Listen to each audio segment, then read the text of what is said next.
आपल्या सर्वांमध्ये आहे. त्याच्यामुळे मी त्यांना बोललो, सगळ्यांना लढायचा अधिकार आहे, पण बारामतीकरांनी ठरवलेलं आहे. आधी पण ठरवलेलं, आता पण ठरवणार, भविष्यात पण ठरवणार. कारण अनेक वर्षापासून जे विकास काम आपल्याला आजपर्यंत दिसत आहे त्या आदरणीय दादांमुळे, पवार साहेबांमुळे. मी तुम्हाला माहिती आहे, सगळ्या निवडणुकीत पूर्ण पवार कुटुंबाचा उल्लेख केला. हे आधी पण म्हणजे आधी भविष्यात पण ते करत जाईल. कारण सगळ्याच पवार कुटुंबातल्या सदस्यांनी, बारामतीच्या सगळ्याच कुटुंबातल्या सदस्यांनी एकत्रित येऊन काम केलंय. राजेंद्र काका असू द्या, सुप्रियाताई असू द्या, पवार साहेब तर आहेत, श्रीनिवास काका असू द्या, दादांचं तर सगळ्यांना कायमच दिसत आलं आजपर्यंत. सुनेत्राबाईंनी वहिनी असू द्या, त्यातल्या त्यात तुम्हाला सगळ्यांना एक सांगू इच्छितोय की आमच्या पिढीतल्या म्हणजे रोहित दादा, पार्थ दादा, युगेंद्र, मी आमच्या पिढीतला मीच होतो पहिल्यांदा प्रचार केला 2014 मध्ये. तेव्हा बाकीचं कोणीही नव्हतं.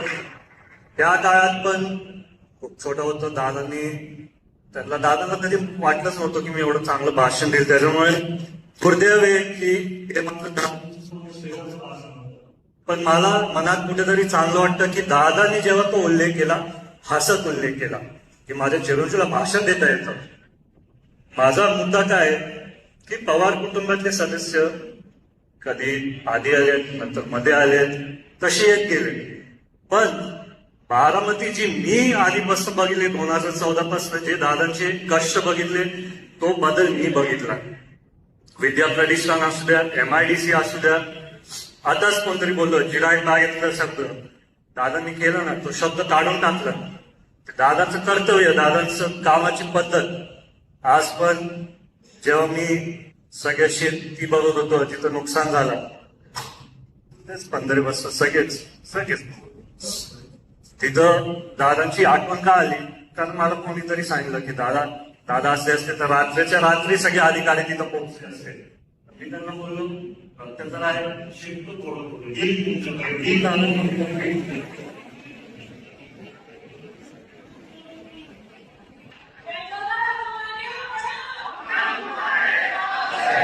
आज खरं तर मला एक व्हिडिओ दाखवायचा. किती वेळ लागणार आहे त्या स्क्रीनला? ह्याच्यावरती वेळ लागतो, मी बोलतो ना. नाही तर त्यातल्या त्यात भरपूर विषय जे माझ्याकडे आलेत, त्याच्या संदर्भात मला वाटलं की आपण सर्व चर्चा करू, एकमेकांबरोबर संवाद साधू. तर काय आपल्या बारामतीकरांनी पवारचा आवाज ऐकला आहे तर ते बोलतात ते ऐकायचंच नाहीये. त्याच्यामुळे सगळे इथं माईक ओढी चालू झालं. पण तसं नाही हो, सगळे आपण एकच कुटुंब आहे. सगळ्यांबरोबर संवाद साधायला कधीतरी वेळ मिळतो. आताच मला खूप मागणी आली की तुम्ही गावाला केला, पुढे आता कोण बोललो, कोण लोकसभेत फिरलो, विधानसभेत फिरलो, काहीतरी फिरणार, भविष्यात पण फिरणार, काय फिरणार, बारामती चालली आहे.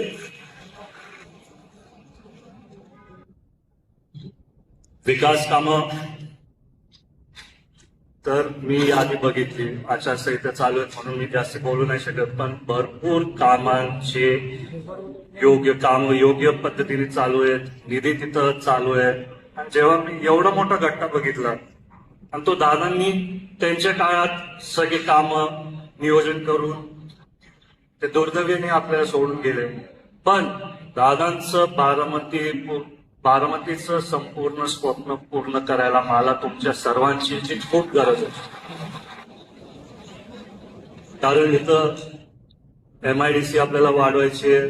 दादा असताना मीच त्यांना एक सूचना दिली की दादा, कंपनीज आहेत पण आपल्याला थोडं वाढवायला पाहिजे. त्याच्यानंतर आम्ही काही लोकांशी बोललो, ते पण तिथं तयार झाले. मग त्याच्यानंतर 28 जानेवारी 2026 आपल्या सर्वांसाठी एक काळा दिवस. त्या दिवशी मला तर अजूनही विश्वास होत नाही. मला कधीतरी वाटतं की दादा दौऱ्यांवरनं परत येतील, कधीतरी वाटतं दादांचा फोन येईल. पण तुम्हा सर्वांना भेटून दादा तुमच्या सर्वांमध्ये मला दिसतात.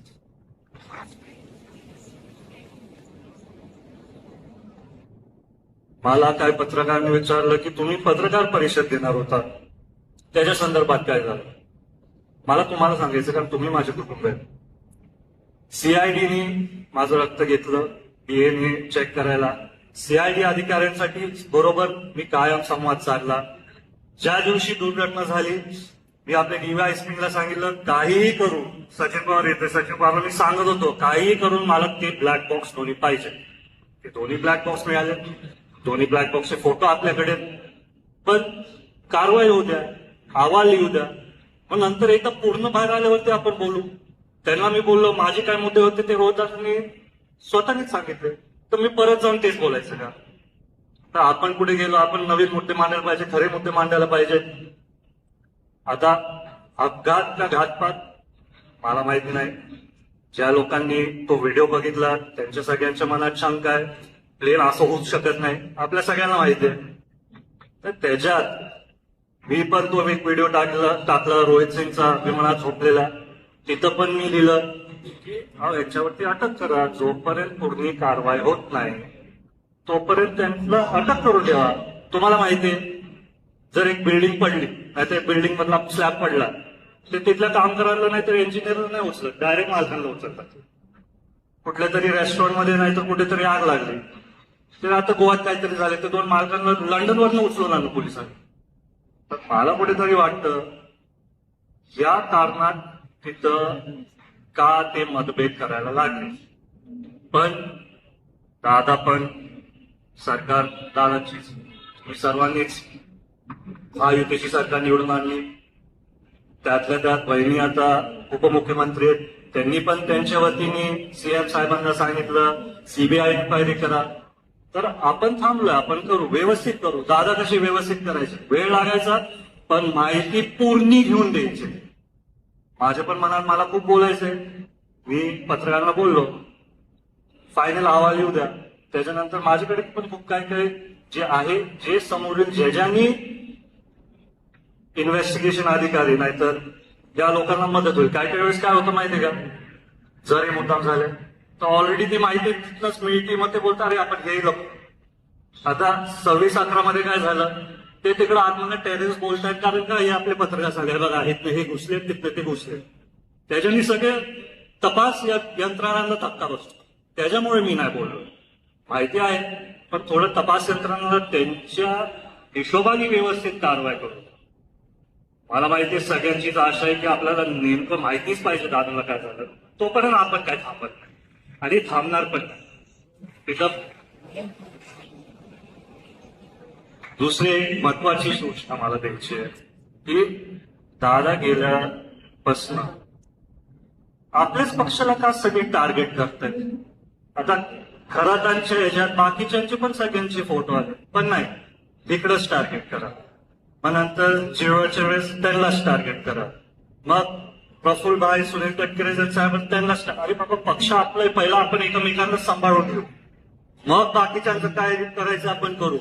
त्याच्यामुळे तुम्हाला सर्वांना सांगतो की कुठे मनात वाईट वाटू नका घेऊ. प्रफुल्ल भाई नाही तर सुनील तटकरे साहेबांचं ते पण होते जेव्हा आपण हा निर्णय घेतला वहिनी साहेबांना उपमुख्यमंत्री करायचा आणि राष्ट्रीय अध्यक्ष करायचा. मी तुम्हाला हे का सांगतोय, कारण 29 तारखेला जेव्हा दादांची अंतिम संस्कार चालू होते तेव्हा बाकीच्या लोकांनी जाऊन काय चालू केलं, विलिनीकरण. दादा 28ला चालू ना, मला 29ला कळलं.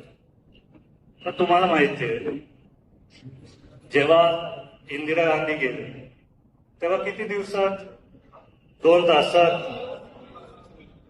तासात शपथ घेतली.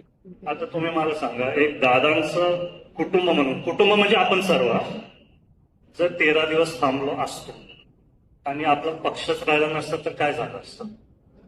त्याच्यामुळे निर्णय पारदादांनी, वहिनीने, आपल्या सगळ्याच पक्षातल्या आमदारांनी एकत्रित केले. आज तसंच दादांना चालतं, दादा लगेच कामाला लागा, कोणी थांबायचं नाही, लगेच उठून कामाला. तसंच त्या दुकानात आम्ही तुमच्या सर्वांसाठी, बारामतीकरांसाठी लगेच तिथं मुंबईला गेलो. रात्री पहाटे 4 वाजता पोहोचलो. दुसऱ्या दिवशी शपथविधी कोणी टाळ्या वाजवलं नाही,